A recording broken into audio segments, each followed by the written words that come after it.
America leads the world in medicine development. It matters. We get new medicines first, nearly 3 years faster. 5 million Americans go to work because we make medicines here at home. And not relying on other countries keeps us safe.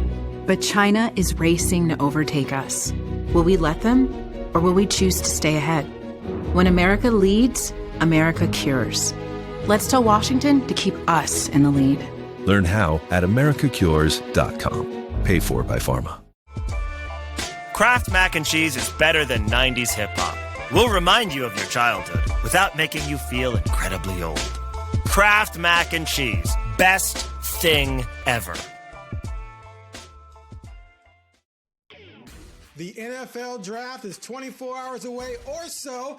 The Oregon spring game is also this weekend, and George Wrighster is going to be in town. Check out your boy. But more importantly, we have the release of the Michael Jackson biopic on Friday. I am amped up for it. Welcome to the Ducks Confidential Podcast. I am Aaron Fentress of the Oregonian OregonLive, and he is George Wrighster. George, what is up? Now, you're going to be in town. You're going to come to the movie with me or what? What are you doing Friday morning? Friday morning, we got some interviews popping, man. Man, forget them interviews, man. What? Getting the Michael Jackson movie. Getting a chance to sit down with Dan Lanning and you talked to Dan enough. You talked to him plenty. Okay, but I have not talked to Merringer and Hampton yet. This is true. Not on camera. Are you doing one-on-ones for camera to go on the Unafraid Show? Yes. Oh, yes. Okay. All right. Yeah, I guess I'll let you slide. We can use clips. We can use clips. Fair use. There will be an invoice though. Okay. Now, real quick. Now, your wife and kids saw the Michael movie, right? Which opens Friday, and they said it was phenomenal. Yes, they were raving about it. They were excited about it. I know you are. And just so anybody knows, Aaron's. His DNA is a contrarian. His DNA, it's not just the Ducks. Me and him were talking about the Michael movie yesterday, and mind you, he was like a Michael Jackson impersonator when he was young, and he can moonwalk all of this stuff, and we're sitting here, and he's so excited about this movie, but constantly trying to throw cold water on it the way he doesn't get too excited about it. Well, because there's people out there calling it the greatest biopic ever, which is insane. Even seen it, and you're disputing what they're saying. I don't have to see it to know that a 2-hour movie on a guy spanning 25 years, the way it appears to be, is not going to reach the level of Schindler's List, Malcolm X, Raging Bull, Amadeus. I do know it. It may not be as serious, but it may be well done. The acting could be great. The cinematography, the freaking costumes. It could win every single award and deserve it. And you would still be like, it's fine. Because you are the cold water king. You are the cold water you are the cold water shower in the morning. I just have to accept it for what it is and what they're trying to make. They're trying to make a straight A to Z movie that's just going to highlight all his big hits and, confrontation with his dad, blah, blah, blah. And that's just what it's going to be. It might be an A on that surface level, but as far as the greatest movies like Malcolm X, Schindler's List, those are throwing cold water on it. I'm not throwing cold water. I'm saying, dude, Michael Jackson fans are doing this to me too. I'm saying it's not the greatest. I'm saying it's not going to rank with some of the greatest movies ever made. Doesn't mean I'm hating. But anyway, yeah, but you're setting your fans get mad at me. You are subconsciously. You are subconsciously, and you do this to like. This is childhood trauma for Aaron Fentress. He sets his he wants to manage his expectations the way there's no way he's let down. Just like the same way that you did about the Chicago Bears last year and the Miami Hurricanes. You're like, we're not gonna win it. Like if it goes because then if you do, you get like a surprise. So you don't want to be let down. See, I figured the psychology of Aaron Fentress out. I will send you a bill. There's a little truth to that, but I'm also realistic. And it goes back to when I would say, I don't think the Ducks are going to win it all, but they'll go 12-2 and win the conference. You're a hater. Same thing with this. I'm just saying it could be very good, but there's no way it's going to be on the level of those deep dive layered movies that people like Spielberg and Spike Lee made. But anyway, that's a discussion for another day. You're probably going to see it at some point, so maybe we'll do our own little review down the line. But let's get to the NFL draft real quick. Starts tomorrow night, first round, and second, third round on Friday, then the rest is on Saturday. Ducks sent 9 players to the combine. You said you thought all 9 were definitely going to get drafted. The only one who maybe might not is Noah now. I think you might have jumped off the Noah train. But where are you on? So you feel like 8 are going to get drafted for sure, and probably the last one might be Isaiah World, only because he got injured. No. Isaiah World is going to go higher than people think he's going to go, probably. Okay. I think he'll end up somewhere between 3 and 5, probably. No, really? Coming off the ACL? Yep. Just that good. Just stash him away, right? Yeah, because he's a guy who's a developmental player anyway, but his physical skill set is so outrageous that. And we know how they do in the draft. They're like, I can make it work. So, and especially with linemen. Yes. And the athleticism is elite. So you figure worst thing that we'll get is like, too. Is a swing tackle who can like a depth player who you enjoy having on your roster. Okay. Fair enough. All right, so only first-round picks, probably Sadiq and Thieneman. I'm hoping Thieneman falls to 25 to my Bears. We need a safety. I would love to have him in the fold, but he probably won't get there. You agree? Wait. That are where? That Thieneman won't fall to 25 for the Bears. I would say it is unlikely that he falls to 25 with the Bears. But if he does, the Bears better take him. They need a safety, man. Although safety is not necessarily a premium first round. Actually, no. I don't want him to go to the Bears. I don't want him to go to the Bears. Why not? Why? Because I want the Bears to draft a player that doesn't pan out. See, that's just rude. I'm just saying. Now you're just being rude. It gives me a lot of fodder in a lot of ways. Like I'm like you, Aaron. I just constantly just want to be right. So anyway, and seeing your devastation over the Bears would be, because I don't have an NFL team, so I don't care. I just cheer for where the Ducks are and the kids that I like, that I know. Just when I thought we were becoming boys. All right, moving on to the second round. I'm joking. I want him to thrive wherever he'll go. So Emmanuel Pregnon, probably second round still. Probably maybe late first, but probably early second. He's the third guy who could like sneak into the first round. There is a world where Emmanuel Pregnon goes at the end of the first round. Well, actually, not the very end, but somewhere in between like 26 and 30. Right. And the NFL scout I talked to about all these guys said that Pregnon is just like, if you are a team that values running the football, you stick that guy in at guard and he's just going to move. Yes. He's going to be a starter as a rookie, likely wherever he goes. A body mover. Yeah. So we'll see. All right. And then after that, Kennedy, a lot of people like Kennedy, man. He's on the smaller side, but he's a gamer. He's a baller. He can play multiple positions. He's a type, he can play all special teams. Like, he's just the type of guy where, like, if that's my number 3 corner, I'm looking pretty good because he's going to lock up dudes in the slot. I can move him around. I can play him at safety if I need to. I can play him at corner, play him all over the place. How do you feel about him? Most people seem to have him maybe third to fifth, somewhere in there. Kennedy is the dude that if I'm looking at all the players that I have had a chance to look at in the draft, and obviously there are some hidden gems like Kennedy on some other teams, so I don't want to like hyperbolically say this, but that's why I'm qualifying it. That I believe that I'll say that he is one of the few players in the draft that I feel confident that if he stays healthy, that's not a guy that people are heralding as, oh, this guy, like Emmanuel Pregnon, right?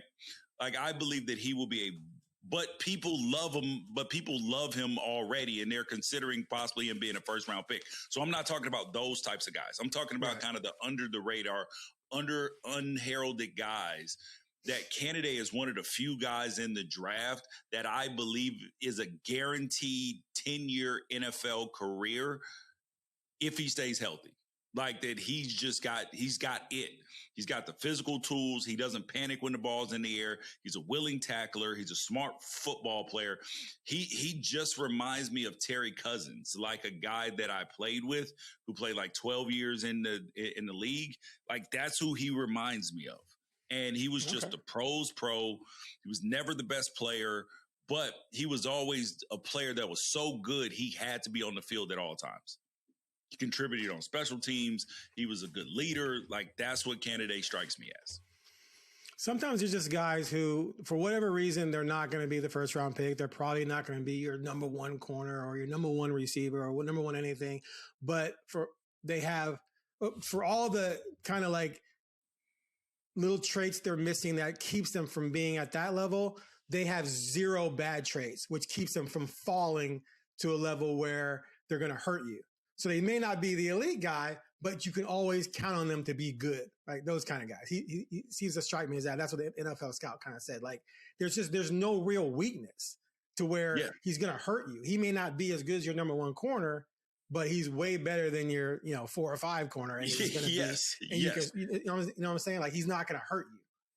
He's just going to, even if your number one corner gets hurt and he has to start for a couple of games instead of being the nickel, like the house isn't going to burn down with him in it. Right. Exactly. All right. And then we got, Malik Benson's interesting, has the speed clearly. I see a lot of people have him maybe 5th now.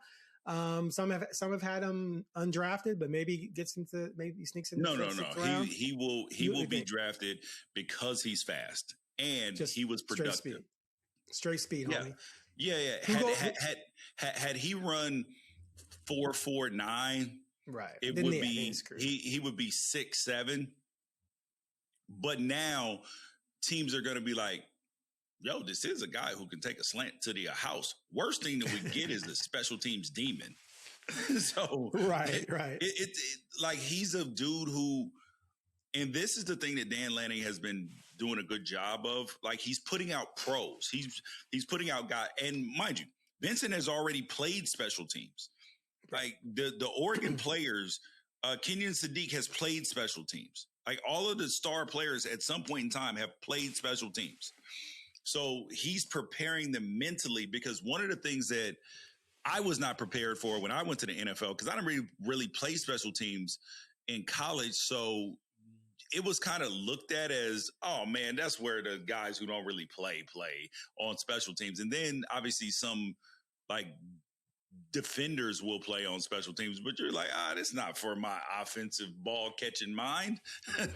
And then you get to the NFL and you realize real quick, this is how you stay on teams when you're on the fringe of the roster or when you are a young developing player. Isn't that how you said we got this awkward looking photo because you didn't know how to stand on special teams? Is this PAT or something? Yes, I was on PAT. And then there was a few times I was on PAT. So my first game I ever played, we were playing at the Carolina Panthers, and we got a kick block off my side to lose the game. Facts. All right. Who goes first? Benson, Betcher, or Harkey? Ooh, that's a good question. Harkey? Okay, I agree with you. I go Harkey, Benson. Betcher. Yeah, I think. See, people get so stuck on Harkey as a tackle. Harkey's not going to the NFL to be a tackle. Harkey's a guard, and he's going to thrive at guard. Right. Yeah, I agree. All right, and then Whittington probably undrafted. Yeah. Oregon's last 2 lead backs, I guess. What's the name? Did get drafted by San Francisco last year. So Noah may too, because he does have some kickoff ability as a return man. Does have a kickoff return for a touchdown, maybe 2 in his career, and so yeah. I'm not the biggest. Yeah, I think that Noah's good, And you have to commend him for recovering from injury and all that stuff. But the funny thing about the NFL is that sometimes you have backs who were not elite in college, and then they go because the pro game is so different, and they have some success there. Yeah. So and because running back, you just have to get in a position to be able to get an opportunity. And if you show something in your opportunity, like it's the one position where where your fortunes can change dramatically from college to the NFL. Very true. All right. Spring game is Saturday, 1:00, Autzen Stadium. I've covered, I don't know, 8, 9 spring games in my life, probably. I was excited to go to the first couple. After that, I was like, man, these can get kind of boring. Hey, spring game attendance is important, people, because we must win internet battles. We're going to put up photos of the crowd, yes, like they did with Colorado. Yes. And USC folks, I have hammered them about their spring game attendance. So do not let me down, people. Get your non-perishables. Get to the stadium so you don't make George look bad. Okay, so let me ask you this, George. Give me a spring game moment for you when you played JC ball. Just kidding. So spring ball is only a big deal for players who are younger and fighting for spots, which you once were. Yes. So my first spring game, I was like, yeah, let's go, baby. I just redshirted. I'm letting everybody know your boy is ready. So, and I had a very good spring game. So I was very excited. After that, I don't know if I played in the spring game after that. I don't even know if I played in a spring game after that. Were you always hurt or just trying to duck out? What do you mean? After the next year, I was still recovering from a hamstring injury. And then the next year, I think I might have played in that one briefly, but I was going to be starting. So, it was just a handful of plays. And so it's just fun. And for the older guys, it's fun to go watch the younger dudes go out there and battle it out and fight. And but one year we had the spring game in Portland. That was miserable because we had to take a bus up there to go play a spring game. So we had to ride 2 hours on a bus. I know, poor us. We're so underprivileged. We had to ride on an air conditioned bus, not a school bus, up to Portland to play a spring game and then ride back down.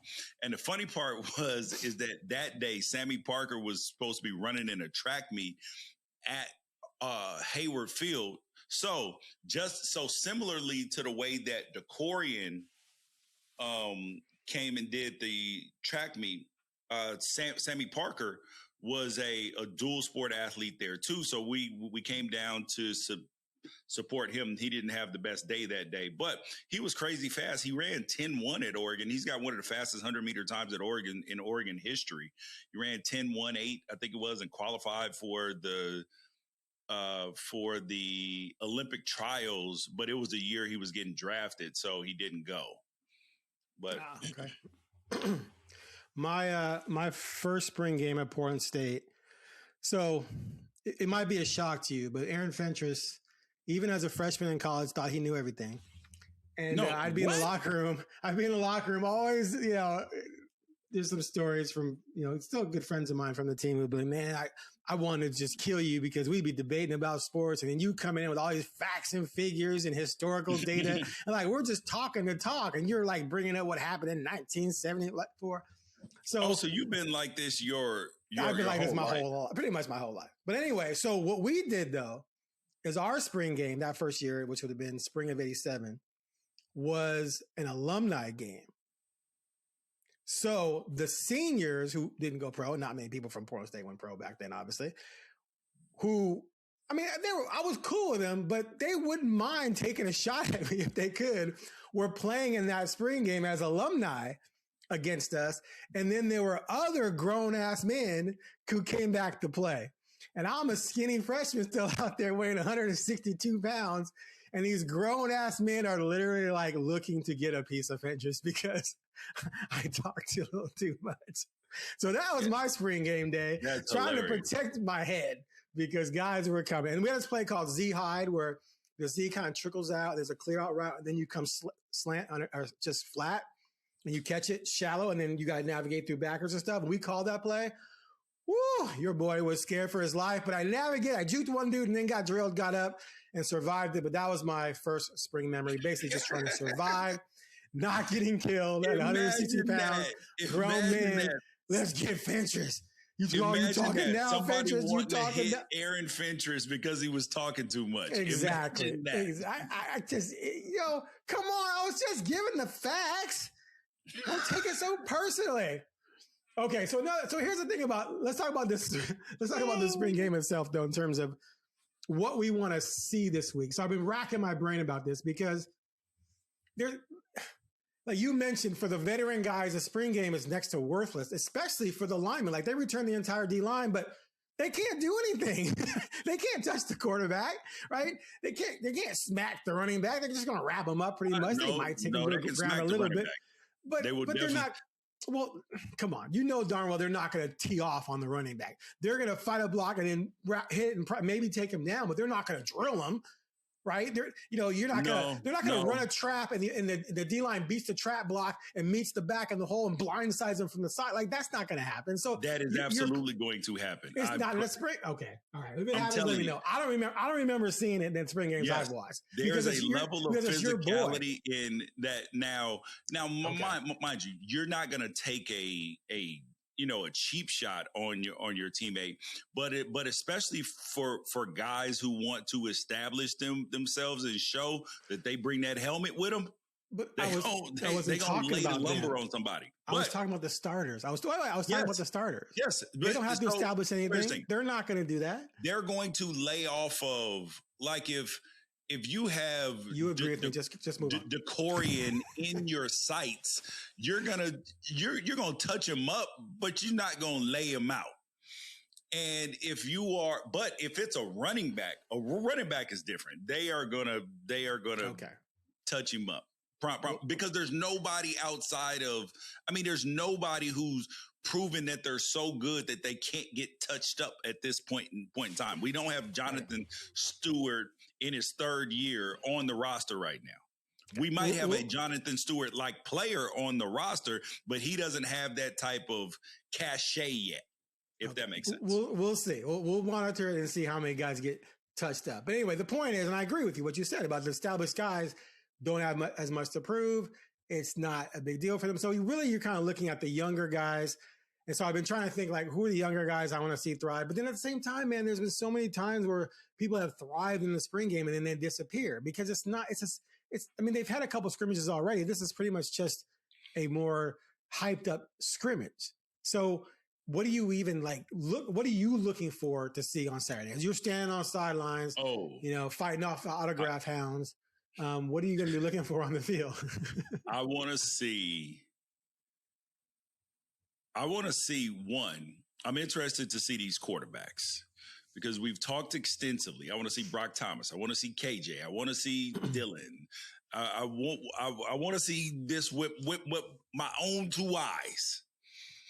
I want to see the linebackers, a level of physicality and play recognition. I'm excited to see the corners and the safeties because I've heard that this is a no-fly zone, and I just want to see it with my own two eyes. I want to see the defense give the offense problems because, like, I want to see the offense kind of have some moments of success, but it ain't easy. It ain't easy. I don't want to see people running wide open like they were at USC, like guys just running for touchdowns and I'm like mossing people. No. I want some good offensive plays, but I want them to be very difficult, if that makes sense. Yeah. Okay. Like I want the offense to the way it looked like, damn, they had to work for everything. But the offense has to have some level of success because if they don't, that means your offense ain't no good. So right.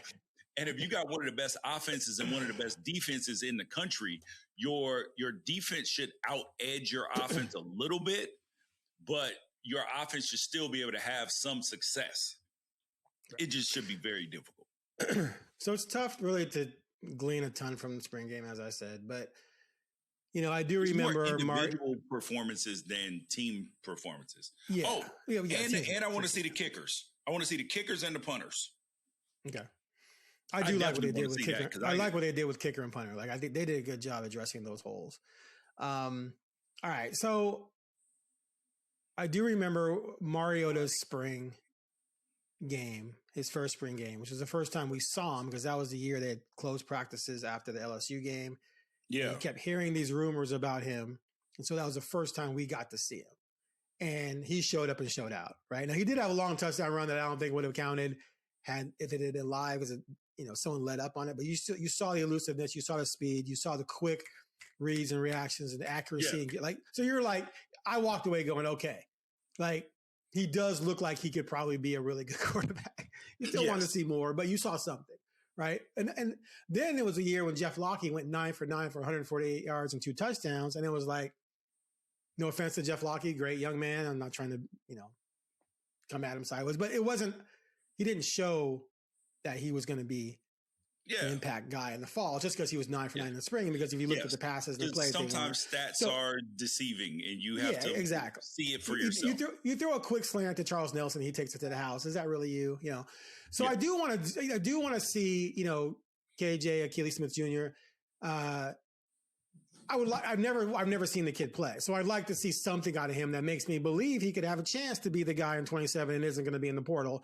And then Dylan Raiola, there's plenty of tape on him. Obviously, there's plenty of games that you can watch on YouTube. So we've seen him, but maybe see something up closer in person that shows that maybe he's for sure is going to be the guy in 27, but you can't really get that from a spring game, but maybe you might just see something. I don't know. But the two guys I really want to see more than anything, just to see them because of the lore already being created is, in part by someone like you, what you've heard, is tight end Kendra Harrison, the freshman, 6'7" freshman, and then Gatlin Bear, who runs like a 1-1-40, right? So 1-1-40, yes. The myth just keeps getting, it went from 4.2 to 3.8 to 3.1 now.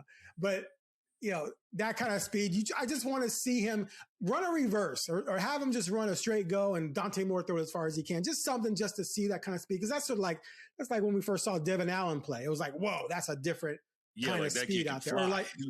And like when you played with, you mentioned Sammy Parker, right? Sammy Parker was a track speed guy. Like you can just see that was like, whoa. So those two guys I want to see. Other than that, it is what it is.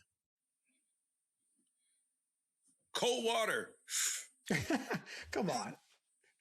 The spring game is 100% for fans. It's not for media. I'm there. It's just what did Marshawn Lynch say? I'm just here so I don't get fined. Yeah, CTC. He's like, I'm just here so I don't go have to cover the Beavers. And Rashid was CTC, right? Cash that shit check. And what did Moss, straight cash homie. So I mean, if I was getting paid to go, I would not go. That's not an indictment on it. It's just, I'm into the real football. All right. So let's get to the next two topics here. These are social media related, Pac-12. Well, Pac-12/Big Ten related. So you and I have texted back and forth about this because we find it amusing. But Lincoln Riley is on the window's open. Now we're finally in position to succeed tour, and they think that they're ready to contend, blah, blah, blah. And I'm not saying they're not. I'm not going to buy anything until I see a defense. I've said that numerous times. And they have added a lot of talent, and they're returning a good quarterback, right? So that's the formula. That's what Oregon's doing. But what say you on this idea that because I feel like he's just. So the window he's wasn't putting his ass on the line, though. He's putting his butt on the line. So the window wasn't open when they had Caleb Williams. No, when they had Caleb Williams in his first year, and they went to the Pac-12 championship game, and they were number 4 in the playoff, and all they had to do was beat Utah. So the window wasn't open. No, because their defense was trash. No, I'm Aaron. If you are in the top 4. And mind you, at that point in time, it was only a 14 playoff, okay? A 14 playoff. You got a superhero at quarterback who can make up for some of your things. A Heisman Trophy winning quarterback who's a superhero. You are one game away for playing a team with inferior talent to get to the playoff. And all you got to win is 2 games to win a national championship. So The window wasn't open then? No, yes, just like the window wasn't open for Oregon last year. You can't have one of the worst defenses in the country and expect to win the championship. That was not a true window. I agree with you, but I'm saying that if you make it to the top 4, you got a chip in a chair, because what happens if the quarterback that you're playing against, he gets hurt? That's how the Raptors got a championship. They had a chip in the chair, and the Warriors lost KD and Klay Thompson. And Klay Thompson. That's the point. That's my point. If all the teams were healthy, are they winning the national championship with that defense? Probably not. But you got a shot if you get into the top 4, because anything can happen. Hamstring pull of the wrong person, fumble of the wrong thing. You can win games. You don't have to win 10 times in a row, 10 times out of 10. You got to win 1 out of 10. Okay, so let's not argue about that year. Let's talk about now. Do you think their window's open, or do you think he set himself up for failure? Because when you go around saying this, then it becomes, okay, if you don't get it done, then the target's really on your back. He didn't have a choice. He was given an ultimatum. Make the playoffs or else. This year, he has to make it this year or next couple years? Yes. No, he has to make the playoff this year. Or he's getting fired? There is a good chance. The only way that he could possibly survive is 9-3, but he's got to beat Oregon or Ohio State. He's got to. He might as well start. He might as well put his house on the market then. Dude, if he goes 8-4 with after declaring the window open, okay, and you go get smacked by even if he goes 9-3, right, and you lose to Oregon, Ohio State, and Indiana only, but they smack you up, right, or at least 2 of them smack you up. Are you really that close? No. Yes, so it's a 5th year thing. So and if you are an Indiana, if you are a USC person, right, Aaron, and you say, okay, have we gotten Dan Lanning, Clark Lee, Brent Key, or Kurt Signetti to be our head coach? Would we have, in the last 4 years, they have 7, 6, so that's 13, 16. They have like 19 or 20 losses in the last 4 seasons. Mm-hmm. Would you have 19 or 20 losses if you replaced him with any of them? I would think not, because I think all of them clearly would pay attention to the damn defense. So that's the point, is that it's like the wins above replacement. And he had to, so there's no difference between Ryan Day when he got the Ohio State job and when Lincoln Riley got the Oklahoma job. They were both born on third base of their head coaching career. So Ryan Day maintained and elevated, right? Because he's won a national championship. Mm-hmm. Lincoln Riley leaves to go to USC. He had no clue how to build anything because he didn't have to build Oklahoma. He got handed the keys. So then he had to learn how to build something. He didn't know how to build a defense. He didn't know how to build a culture, didn't know how to build NIL, didn't know how to build any of these things. He had to figure it out. And the question is, has he actually figured it out? Because if you go 8-4, that is not going, and you were a big donor for USC, Aaron, and you've donated all this money to get the 2026 class, which they're paying outrageous money to, the 2027 class, which they're paying good money to. Are you still forking over the same money for the same guy, Aaron? I mean, I'm just saying, if they go 8-4 this year, and you've donated $2 million the last 2 years, or $3 million the last 2 years or more, and he goes 8-4 and gets, run out the building a couple times, and they come to you, hey, Aaron, we need another $3 million for recruits this year. What's going to be your response? So 8-4 might be hard to swallow. 9-3, I could handle, especially if they lost to the 3 teams that they're going to play. But how about if you got beat up? Okay, so I've said this before. They just had the number 1 class in the country, right? So I kind of. They didn't have bad classes before that. Like it's not like they were recruiting in the 20s and the 30s and the 40s. No, I know. They were in the teens. I might be inclined to not overreact now to that and just say, okay, you have all this talent. Let's keep it going and see what happens rather than just blow them out completely. But that's just me. You know how I am with coaches, right? Like but I don't think you're wrong in the idea that, they go 8-4, even 9-3, and they just get the break speed off of them by those teams. And you think, well, we're so far away from Oregon, Ohio State, and Indiana, even after 5 years, even after putting all this money in it, what are you doing? Then I think that's a legitimate conversation to have. Yeah, and in the portal, and in the recruiting that you did do prior to the 2026 class, so you just weren't evaluating talent well. Like so now I got to question a lot of things. Right. And I believe that that's fair. So it's not that I'm saying that he should be fired at 8-4 or 9-3. I'm saying that the people who donate the money are going to they're going to be like, yo, like, am I throwing good money after bad? Right. Yeah, no, that's fair. They very easily, because they could say, instead of me pumping money into this roster for this guy, and what is he making anyway? Like $11 million.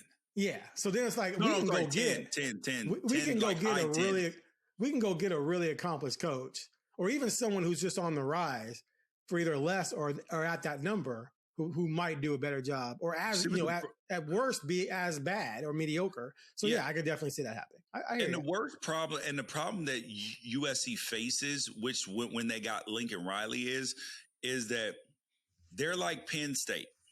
They wanted a big name so bad. Right.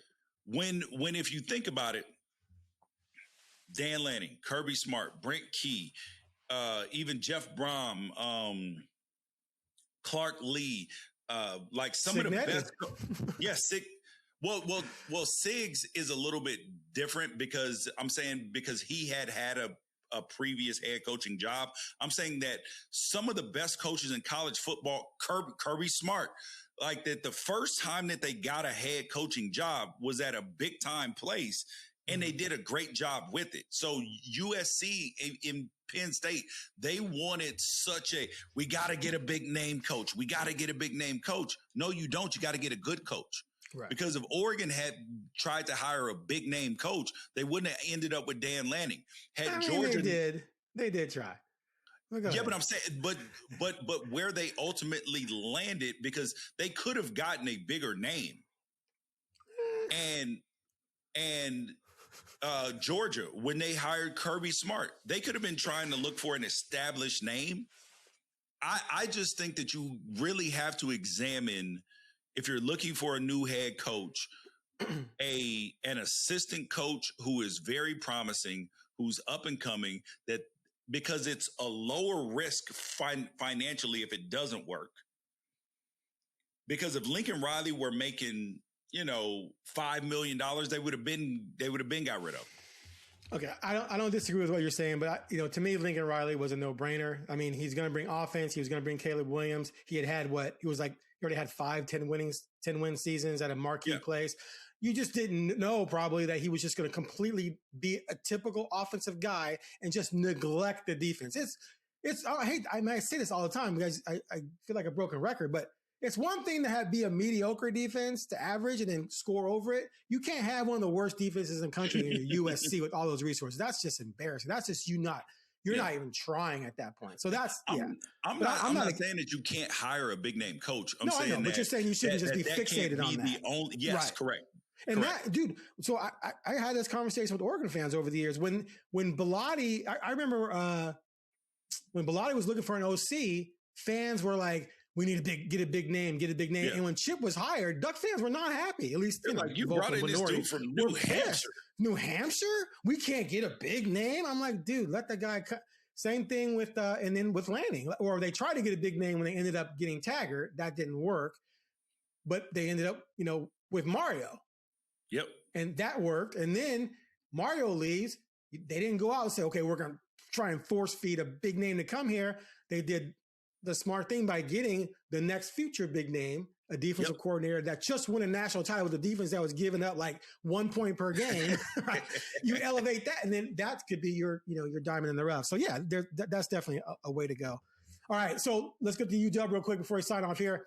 You said the other day that you reacted to a quarterback they got, I think, or someone they signed. Their class is ranked number 6 right now. And you said, and I just want to amplify this so people know who the real Ducks hater is on the show. You said you see the Huskies beating the brakes off the Ducks in a couple years and going to the playoffs. That is not what I said, Aaron.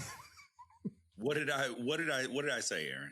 Okay, you saw the Huskies making the playoffs in the next 5 years. That's what you said. I embellished a little bit, but okay. Yeah. Explain yourself. The Huskies are recruiting well. They're coached well. That's the beginning and the end of the story. If you are recruiting well and you are coaching well, and when I say recruiting well, like they're sneaky inside the top 20 last year. I think they were around 15 or 16 or something. Yeah. 17 in the composite. Yeah. Yeah. And then this year they're going to be higher than that. Like this means that it's early. Yeah, but no, they're going to finish higher than they did last year. They're going to finish higher than 17. Clemson won a national championship with an average recruiting ranking around like 14, 15. So if you put together good players, good coaching, I didn't say that they were going to win a national championship. I didn't say that they were going to beat Oregon. There's a difference between beating Oregon and making the playoff. There's going to be at least 4 teams. Almost have to beat Oregon and probably get in the playoffs, though. No, they don't. They can win all the rest of their games. Just like Oregon did. Win all the rest of the games. They missed, but now you have much more opportunity. Is if they get the right schedule on the right year and then lose to the Ducks, they can get in at 12 at 10 and 2 will get you in the playoffs if you have the right losses. Okay, what happens first? What happened first? What happens first? They make the playoffs or Jed Fish leaves? They make the playoff. And then he leaves? No. I think Jed is generally happy there. He did want a new contract this offseason, though. And that could get sticky this year because he does want a new contract. If he's not re-upped by, like if they're having a good season and he's not re-upped by about halfway through the season, tennis should start going up. So Lincoln Riley is going to go 8-4, get fired, and they're going to go after Jed Fish, who's going to go 10-2. This is my call right now. Would Jed Fish leave Washington for USC?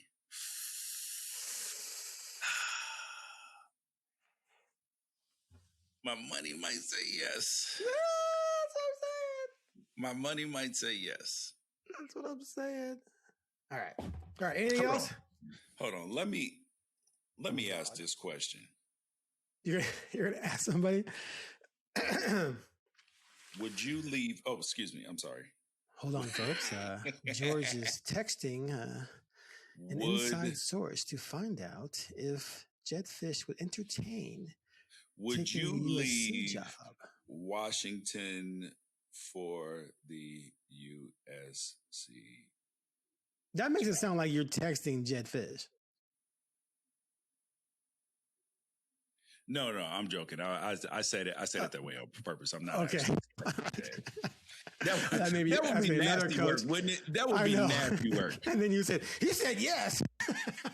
No, that'd be the nasty The work. city of Seattle just burns down as soon as our pod drops. You know I don't do that. You know I don't No, do I know. that. I thought maybe you were like asking someone if they hypothetically would do that if they were Jed Fish. But the way you were saying it, yes, that's going to make people think, are you texting Jed Fish? That's what I was doing. I was asking somebody who is in the super know. Ooh, and I'm getting dots back. Nothing like the bubbles. No, I just wanted to clarify it so someone didn't go, wait a minute, is he asking? No, I'm not texting Jed Fish. I knew you weren't. I just wanted to clarify it. Yeah. Ooh. You know how the internet is.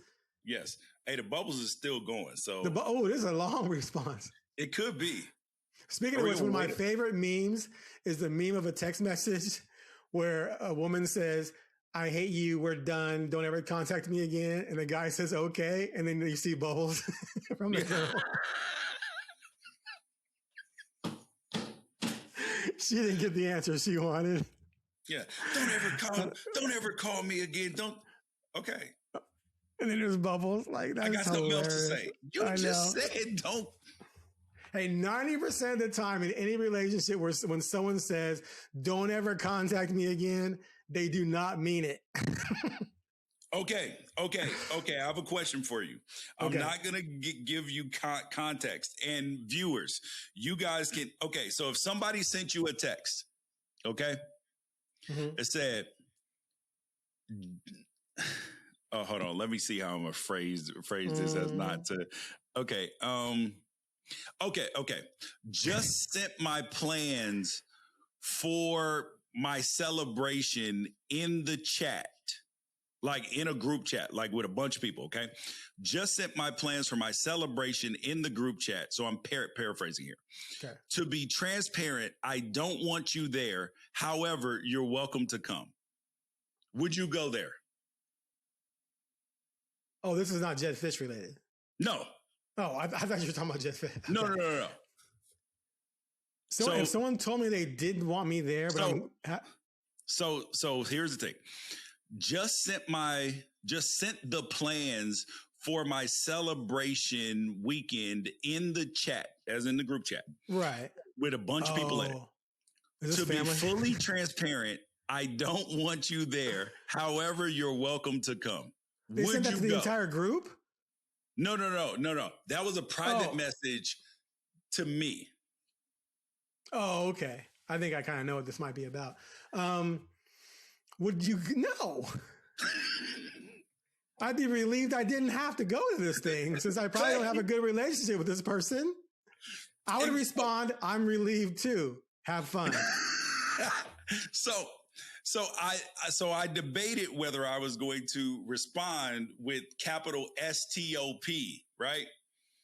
Because like where when you get spam messages and then you can write back stop. Right, stop. That way when he said what does this mean, I would then say, oh, sorry, I thought this was spam. Send back who this. Yeah. So I did not respond. Okay. Because I'm like, there's no purpose in responding to this. I don't have anything productive to say. Like anything that I say is going to be like not good. Okay. So I was like, I'll just say nothing. And then, so a week later, text comes in. Let me know what your plans are. I'll be making reservations ASAP.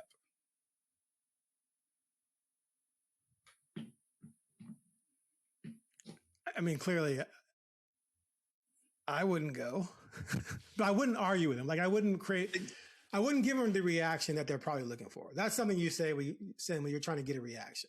Yeah. So I just would say, have fun or something like that. Yeah. And this would be relieved because if it's a family thing, I'm not saying it is. That means your family's probably going, which means you get to go kick it on your own, do your own thing, boy. If something like that, and my wife and kids are going, I'm like, I'm free. I'm making a tea time. What time's that party again? What time's that party? Okay, tea time. Have fun. What time are y'all leaving? Okay. Bye, honey. Have fun. All right. Nothing from Jedd Fisch, though? The guy, the Jedd Fisch person didn't respond yet? So you sidetracked. Side quest. The bubble stopped. Oh, see? False bubbles. There's nothing worse than false bubbles. All right. We'll revisit this next week and see if you get an answer. No. And we'll also review the spring game and we'll review the draft. And if George has seen the Michael movie by then, we'll give our take on that as well. Boom. All right. Thanks for watching and listening. Peace.